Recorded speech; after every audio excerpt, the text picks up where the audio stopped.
On today's episode of Rethinking Christianity, I have Jared Stacy.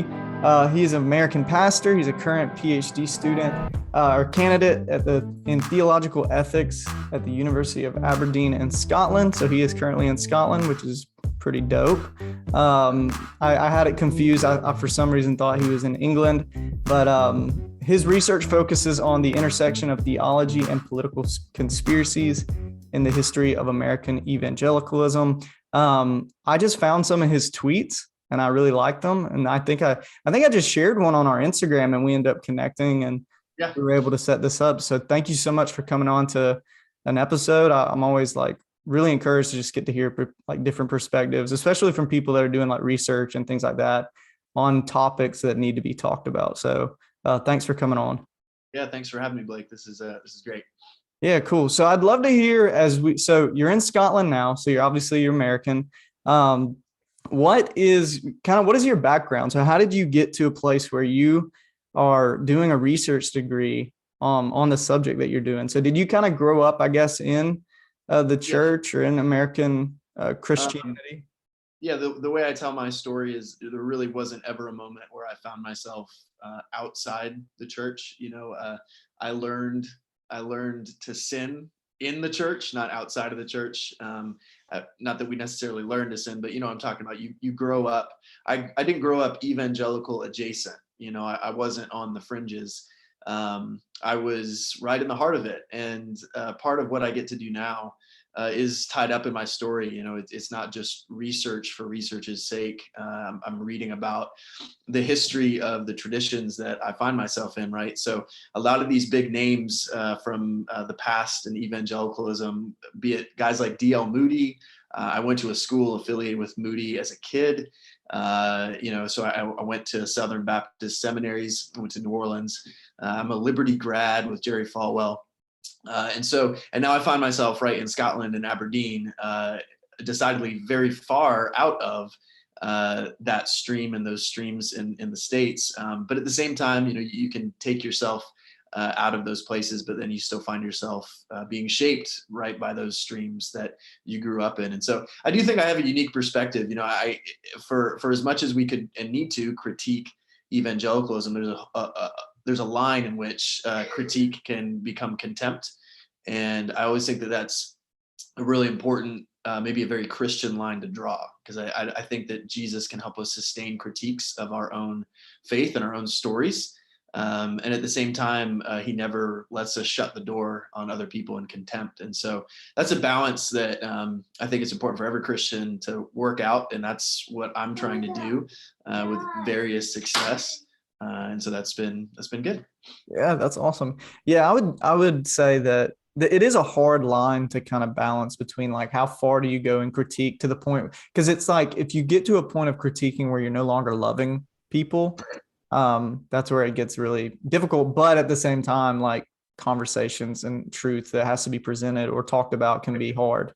Right. And so, yeah, I'm really looking forward to just kind of talking about some of the stuff that you have experienced personally and just the stuff that you're studying. So I found you had sent me an article that you had was an interview with NPR, and you were previously working at a church and you ended up, I guess, leaving that position. I would love to hear kind of what led you to, I guess, leading and I think the article of the title was Disinformation Fuels a White Evangelical Movement. It led one Virginia pastor to quit. So obviously they're going to do their thing with really hard punching headline. But I'd like to hear, just the full context of what that was and what you were trying to do, maybe not what was presented by any stories that came out of it. I think that's always a very dangerous and challenging thing, right? Is that you find yourself caught up in various ways of interpreting what happens, and like you said, it's a hard-hitting headline, and the reality of conspiracies and evangelicalism is not itself a conspiracy, right?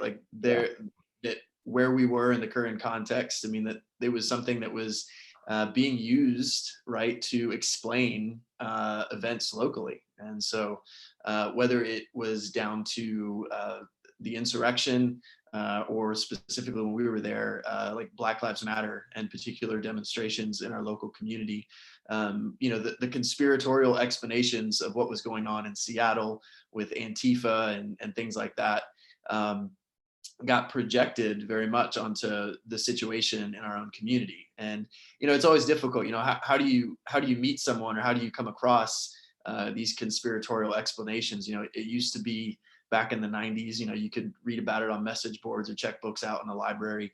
In 2020, we're all at home, we're all processing these events through mediation, right? Like, we're mediating our response to reality through social media. And so conspiracies are a way to find certainty in that. And as a pastor, you start to see this stuff, maybe not in personal conversations face to face, but you start to see it processed online.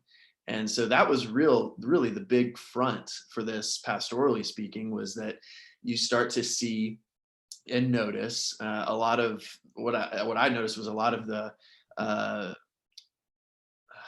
the statements that would later be associated with Qanon were very much present in how particular responses to events in 2020, child sex trafficking, things like that. It was very much part of the response, at least on my corner, pastorally on social media. And of course, that stuff does come to church. And when you decide to talk and focus on particular topics that are theological, but also have political connotations, it can be a triggering or otherwise, controversial step to take. And so, like I said, the decision to leave was actually in goodwill, but at the same time, coming back later and saying, I gave an interview when I was there, even on staff, and saying, hey, like this is what we're seeing. And so in hindsight, an interview after the fact, where, you're able to speak a little bit more directly to the challenge at hand, that was the reality. Yeah. Yeah. What do you think? So I find the whole conspiracy theory stuff interesting. And I guess my thing is, part of me, and I guess maybe some of it was being naive. I guess I didn't realize sometimes how serious or what it could lead to until Right. January 6th happened. Right. And like, it was a very weird thing to observe, of like, oh, wow, this was not just like meme culture or a joke or just like random YouTube videos on conspiracy theories. Like, these are people that truly believe this stuff. And I honestly would like read about this stuff, not really believing it, just in interest of like, what is this? Right. And it just was crazy to me to see, like, at the insurrection, you saw a lot of the banners that had like Christian themes and things like that. And like, I'm in North Georgia, and, have Greg Locke, like he's right up the road, like doing his thing. So it's a very weird thing to observe. Why do you think that Christians in particular have chosen, I guess, that side to hold on to? And what do you think, like, and honestly, it does seem like it's white evangelicals. What do you think is motivating that? Or why do you think that is the thing they've decided to hold on to? Yeah. Well, I think the best way of talking about it is maybe talking about various impulses that we've inherited as evangelicals. I joke with my British friends every time they come over.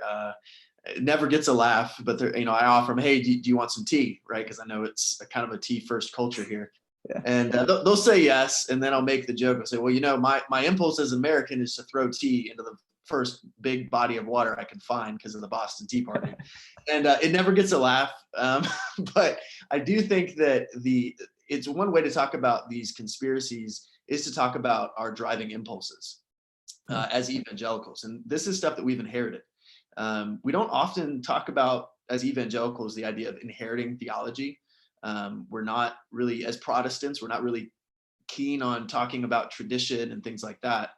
But impulse is like a move to take certain positions or to have a certain posture, I think is a really good way of talking about ourselves as evangelicals. And so I think there's two impulses that kind of describe why Christians move towards these ways. And one impulse is, well, all Christians are human, right? We're human beings. And so that impulse towards confirmation bias, we naturally seek information and filter information that confirms what we already suspect or believe to be true.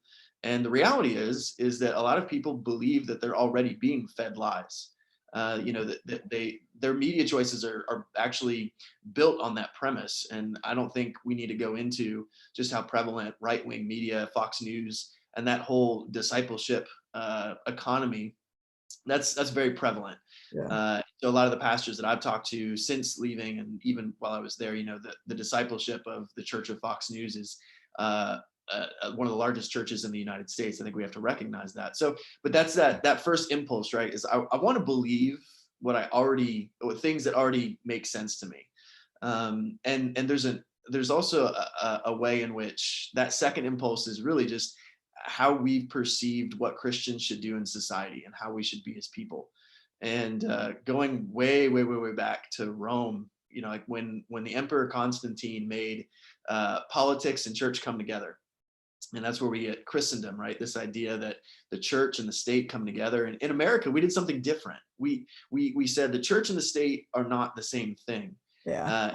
And yet, really early on in our history, there were these people called the Puritans that made this move to kind of create a sort of Christendom, this society that was controlled or enveloped by the church. And that impulse is real strong still in evangelicals today.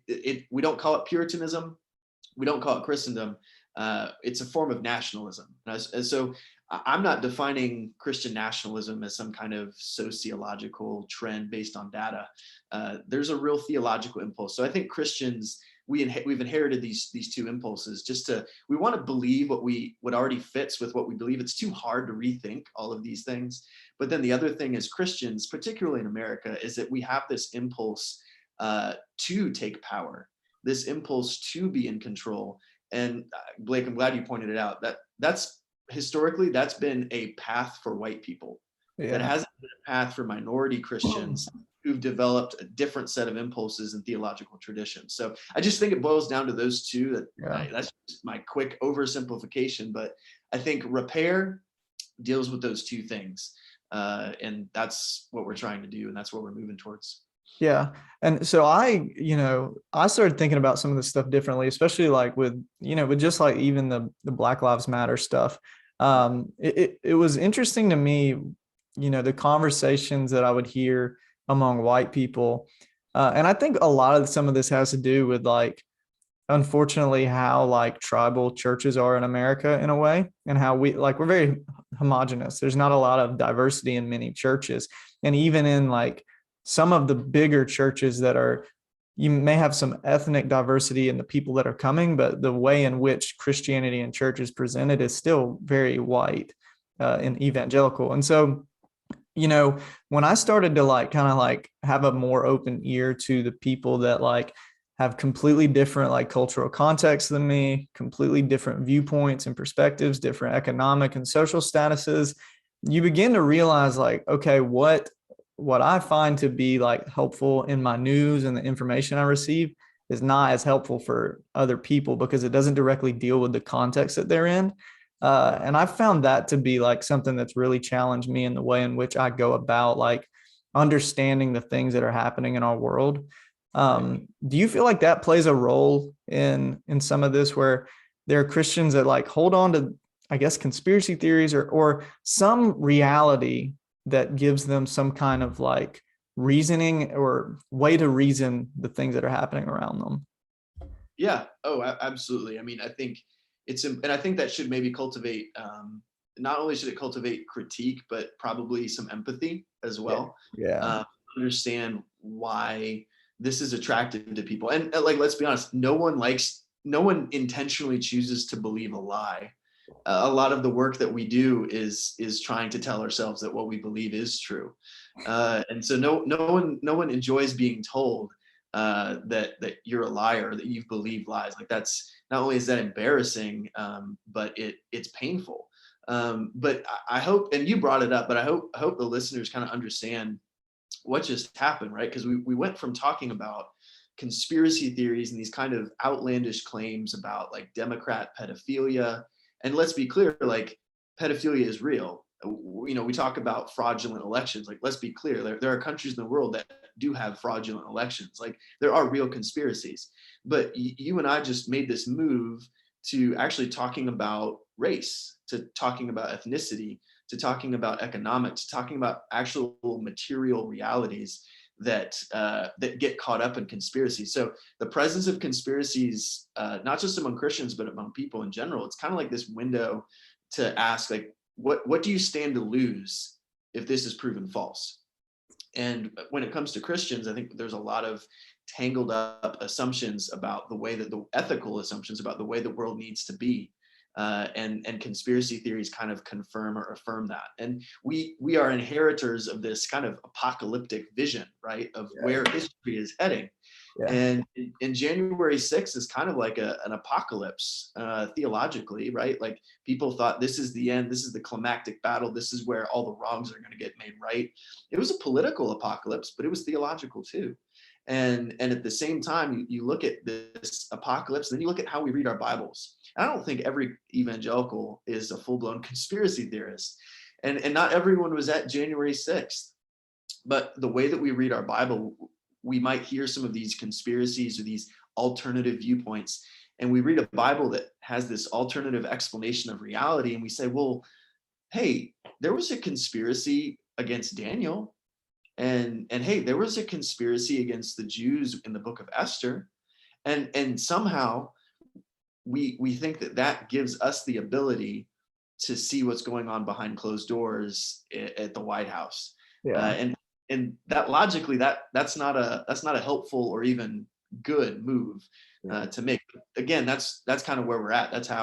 That's the kind of level of Bible reading and Bible engagement a lot of evangelicals bring to the table. And so this is pastoral, this is theological, this is something that that churches can't afford not to deal with and to confront. Yeah, I would 100% agree with that. The last episode that we just put out was just kind of it's titled Reclaiming How We Read the Bible.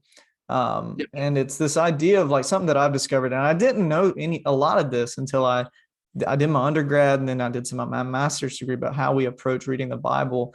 For someone that takes the story of Jesus very seriously, it impacts them greatly in how they move about in the world. And it is interesting to see where I have seen often on Facebook or social media where there's more the people that are very honestly at times, I don't know if charismatic is the right word, but ones that very hold closely to a lot of like end times apocalyptic type of mindset often are really tied to like rights as Americans, freedom, and things like that. And so for me, like when I have like kind of been thinking through like how do you change some of that, I think a big thing is really like churches have to do a better job of presenting different perspectives on reading the Bible. And that doesn't mean like that. And what I mean by that is finding the context of what you're reading and understanding it fully, and all those things. And so it's been an interesting thing, like just seeing that and like seeing people use verses. And I'm just like, yeah, he wasn't talking about what you think he's talking about there. And my thing is, I don't want to come across as arrogant in that way. And I don't think you have to go to college to even learn these things. There's plenty of commentaries and things like that. And so I would definitely agree with you that is a huge, huge thing.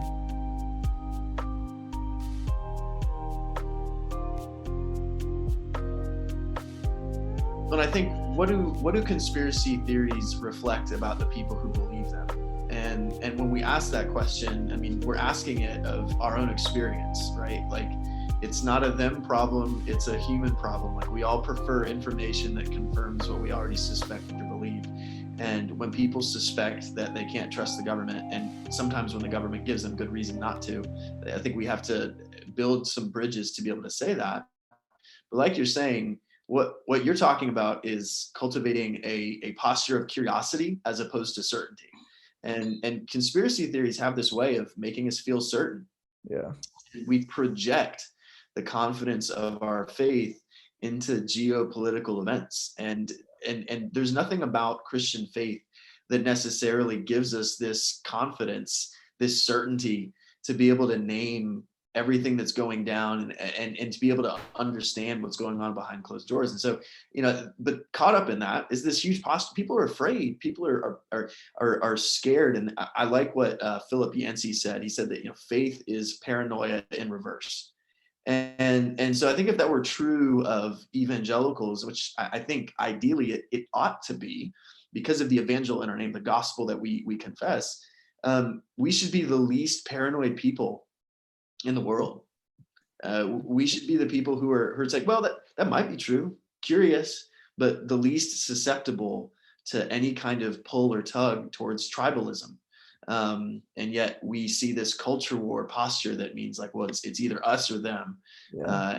I don't know if that necessarily points our non-Christian neighbors in the direction of our actual witness. They associate us. I think the pandemic and the politics recently, like we have an association as evangelicals in our non-Christian friends and non-Christian spaces that is a very contradictory witness. They don't know what we're for, because they can definitely see what we're against in the political arena, and it contradicts and compromises what we really want to and really need to talk about, which is the resurrection. Yeah. And it also, I mean, it kind of ruins it for the one, like people that are trying to have like these conversations, and like it's kind of like everyone gets bunched together. It also makes like people begin to think Christians are just ignorant. And some of the smartest people I've ever met in my life are like Christians. Like some of the professors that I've had are brilliant. And so it's kind of just like, it's a very interesting thing to observe. And what makes it more difficult for me, I guess, is just when I begin to see, so conspiracy theories, they have this mystery around them. It's like you're trying to put these puzzle pieces together. And like, if everything were to come true, the people that believe these I would assume would try to do things to stop these evil things from happening. But that's only if the mystery is figured out. And it's like this endless chase. But what is so frustrating is when we have things like, for instance, Black men getting shot by police, or you have like just a lot of social issues, the things that are right in front of our face that there is no mystery about. A lot of times the people that are really engaged with these conspiracy theories don't even engage with what's right there in front of them, the opportunity to show what you just mentioned, the resurrection, which can be extremely maddening and frustrating, because it's like, if you say what you believe is Jesus is the resolve to maybe these conspiracy theories that are true, not true, why don't you reveal that in, living that out in the things that are happening? And it's kind of, it's sad to kind of observe. Yeah. And like you said, that dynamic, I mean, our willingness to, it's easy to point the finger at the quote unquote crazy uncle. And that used to be what kind of conspiracy theories embodied. It was that relative that would come to Thanksgiving and you're like, oh man, and it was the JFK assassination. Yeah. And staying up till 2 a.m. watching Ancient Aliens on the History Channel, right? But you mentioned it. It has to do with how people process reality. And so that's where it gets really theological, is because Christianity is and makes a cosmic claim. Like it's a claim on all reality. And so we're talking about rethinking Christianity. And I think one of the really helpful ways to do that is by having conversations outside of Christianity. Yeah. And a lot of times as I'm talking about this with people who aren't Christians and are interested in the research because they see the real world consequences of conspiracies, one of the things I'll describe to them is I'll say, it's not crazy for you to assume that Christians would believe conspiracies, right? Like, after all, we do believe that this peasant that was executed by Rome 2,000 years ago is the Son of God. Yeah. Pastorally, I heard as a pastor, well, isn't the resurrection kind of a conspiracy? And it was this move, right, to say, well, maybe if Jesus's resurrection was like this conspiracy, then maybe the election was stolen. And the inverse of that is looking at how non-Christians look at these conspiratorial claims in our churches and say, well, of course you would believe that that the election was stolen. One of the crazier ones I heard, that that Joe Biden is Jim Carrey in a mask. Like, of course you might believe those crazy things because you already believe something crazy. You believe that Jesus is God. Like, of course those two things go together. And my response to that has always been, well, we need to deal with these conspiracy theories precisely because of how scandalous the chief claim of Christianity is. And I would rather talk about that and engage with reality as it is. So I don't, it's what's at stake here is nothing less than like our witness to the world and saying like, this is the reality that we confess. And it's a reality that hinges on whether or not Jesus is alive or not. Yeah. But it doesn't follow that Christians should be with our heads buried in the sand or seeing hidden shadows and things like that, conspiring against us. Yeah. So it's a very complex. A lot of implications. Yes, exactly. There's a lot of implications in getting this right or getting this wrong. Yeah. In your research, have you found where this is like more of a 2000s kind of thing, culturally, I guess, or has there always been at least? So a book I read recently was Jesus and John Wayne, and that was interesting to read and see the developments of what has kind of led us to some of these beliefs. Do you feel like that there has, always been this attitude in, I guess, American Christianity? Or where do you kind of, maybe have you seen, I guess, in research or reading, where did this kind of begin? Yeah, good question. One of the things that surprised me about this is that there's a whole field of historiography and historic research that actually just looks at American history. Like, conspiracies have featured prominently in American politics going back to the earliest days of our country. There were newspapers, pamphlets printed in New York when Washington was president, saying that he was going to turn America into a monarchy any day. Just wait. And there's even this school of thought that looks at the revolution and says it was a giant conspiracy theory, that the founding fathers looked at the behavior of the British government and said they're out to get us. We need to revolt.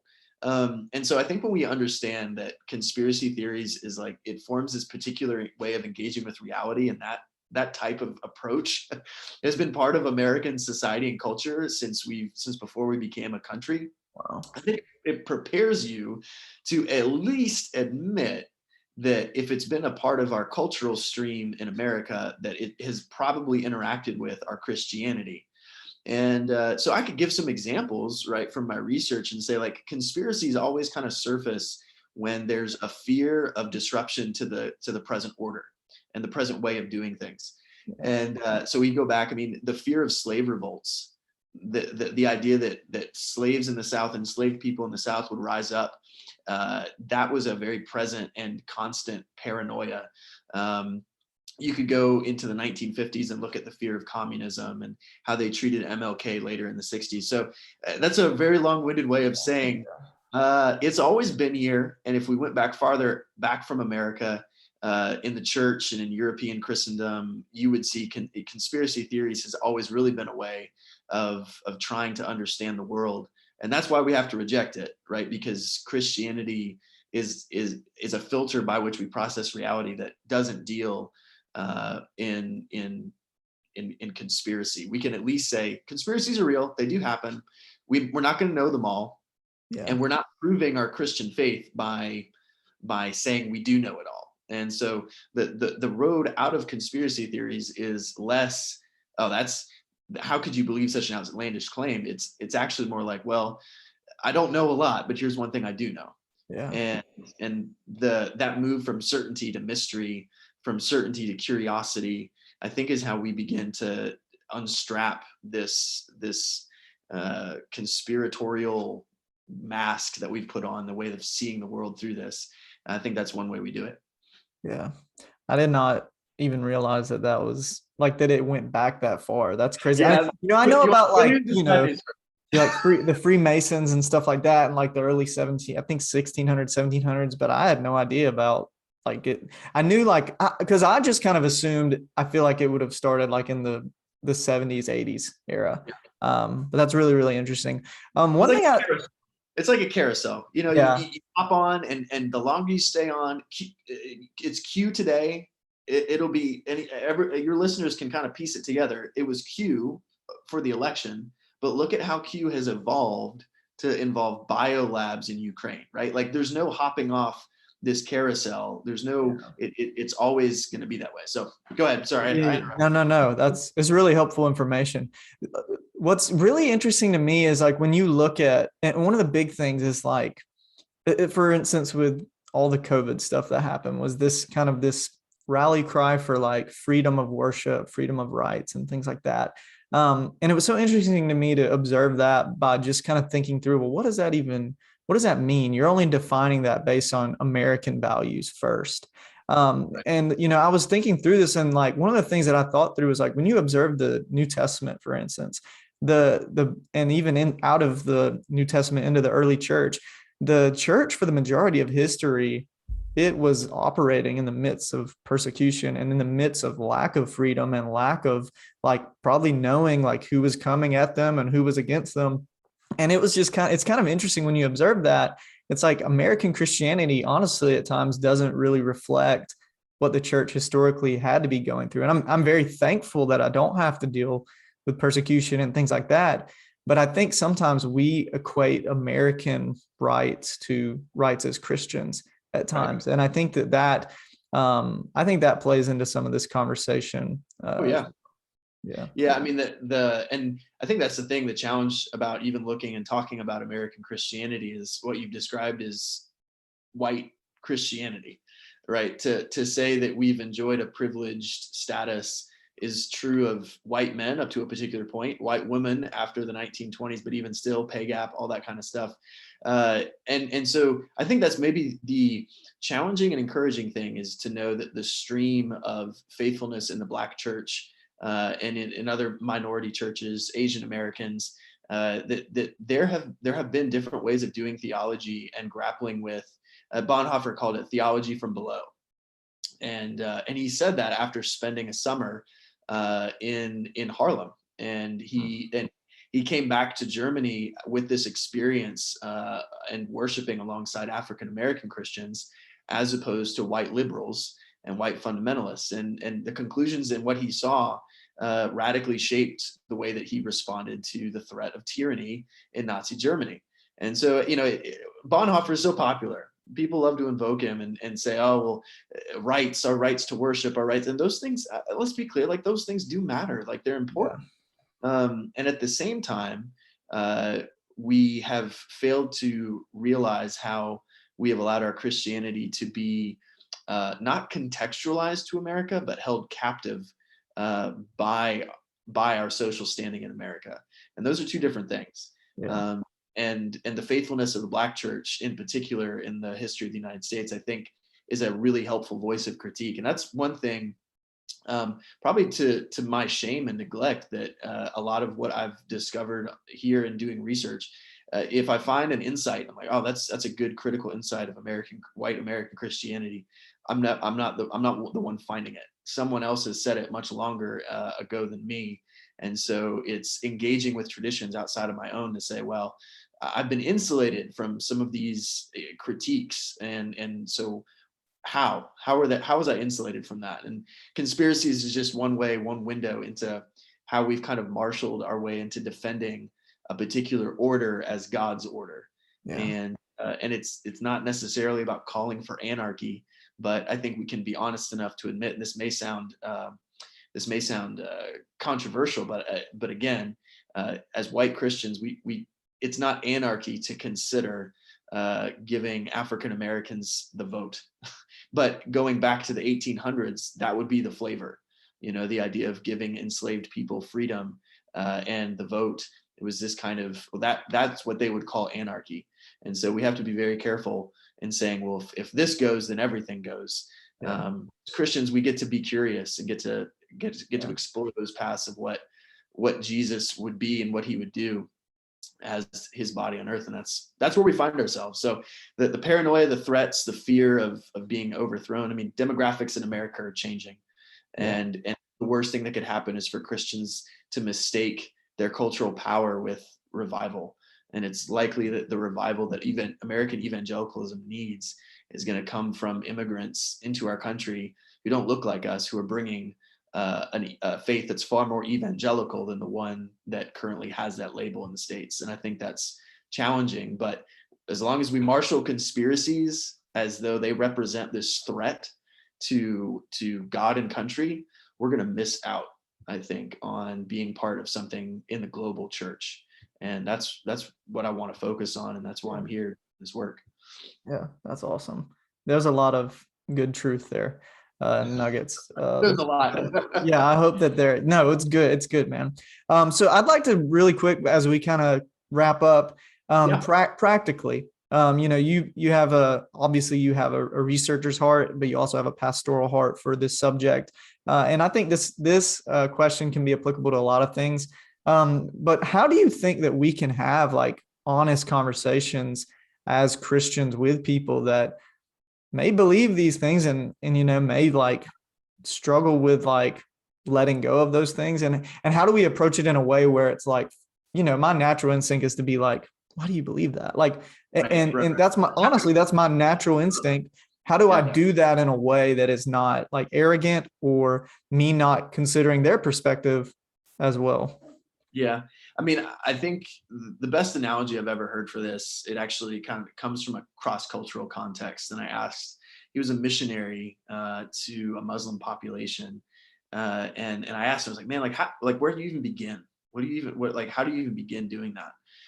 Because we're talking about religious differences, theological differences, but then that theology gets contextualized in a culture that is just different from the West. And I'll never forget what he said. He goes, look, man, if I tried to come in and tried to like think of truth as like a boulder, and you've seen that scene in Indiana Jones, right, where he's running from that big boulder that in the temple, like, yeah, he goes, that's kind of like what people think I need to do as a missionary, is just kind of roll this boulder at people. And he goes, instead of what I've found, it's not really about what works, it's about what looks most like Jesus, right? And sometimes pushing that boulder down, we're in a culture where like, oh, that worked, we gave them truth, but they've been flattened by it. What's the point? And so he talked about, he says, what I do is breaking down truth to like these little pebbles. And it can be a question, it can be a probing statement, it can be any number of interactions between people who disagree on particular things. And we need to be clear, like it's not unbiblical to try and be persuasive. And so what he talked about was saying, you put these pebbles in someone's shoe long enough that eventually they have to stop and take off the shoe and at least be curious as to why they're so uncomfortable.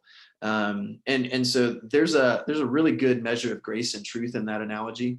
I think of Jesus with the woman at the well, right? And she was a Samaritan and he was a Jew, and there was a lot of cultural, not just animosity, but theological difference between where Samaritans felt like they should worship and where the Jews wanted and felt like they needed to worship. And Jesus sidesteps all that. He said, well, you Jews say that you should worship here, and what do you think? And Jesus kind of sidesteps her attempt to frame it by these categories of us versus them. And he kind of creates this personal moment of engagement. And so I just wonder what might change if we, as it's not about we who believe right and the people who believe conspiracies are wrong. It's kind of saying like we as together, like, how did you change? How do you change your mind? How do I change my mind? It's over time. And so being able to put these pebbles of truth into other people's shoes and being in a community where our shoes are open to that sort of engagement. And the challenge is that the communities of evangelicalism in the United States haven't been good at bringing together various people from socioeconomic and ethnic backgrounds in order to facilitate that. And so like we walk around treating being white as normative and everything else as different, precisely because we don't have communities that are built to foster that kind of curiosity and that kind of sharing of experiences, that really we see the church is really, that's what it's doing best, is when we're putting that pebbles of truth and encouragement in other people, and receiving that ourselves, I think is crucial. So I like that analogy. You can go. I'm gonna steal that. Yeah, and it was not original to me, which is we just keep passing this on, and it's not necessarily about convincing someone that you're right and they're wrong on vaccinations or things like that. Even though you can and we should have some reasoned ethical approaches for why that should be your response or not. And also recognizing that sometimes people are going to deem that kind of exchange of ideas too uncomfortable and they're going to withdraw. and there's you can't control someone's reaction to that, but at the same time, like an unrelenting critique of someone's view is, it's got to be tempered with sharing meals. It's got to be tempered with a relationship that's not relationships. Yeah. Under those things. So yeah. Hopefully it's an analogy. No, that's very helpful. Come back to it. Yeah, sweet. Well, Jared, I really appreciate you coming on. I think that this is a really interesting topic. Something that over the last couple of years, I think it's impacting everyone. I mean, in America, and I'm sure in your context as well, people are very aware and have it begins to define how Christians are perceived, unfortunately. But yeah, hey, thanks for coming on to Rethinking Christianity. Is there anywhere that people can kind of find your work or anything like that? Yeah, no, thanks for asking, man. This has been great. Appreciate everything that you've been doing and kind of leading these conversations to a place of health and not just sustaining these diatribes. And I think that's really difficult to do. And I hope your listeners see and hear that difference. I think if people want to connect, I mean, I'm pretty personal. I'd love to hear from anybody that has questions or things like that. You can find me at just my website, jaredstacy.com. And so it's Jared, like the jewelry store, and then Stacy has no E in it. So I know that you'll post all the links. Yeah, I'll put all that in the show notes. Or on Twitter. I post pictures of my kids there sometimes in Scotland and stained glass windows and everything over here. So nice. Yeah, we just love to connect to people and facilitate conversation any way we can. Sweet. Well, I want the dissertation when you're done. So I want to. All right, I'll be sure to send it along. Yeah, hopefully it gets done. Hopefully it gets done. Awesome. Right, well, hey man, thanks again for coming on. Thanks for tuning in to Rethinking Christianity to the listeners.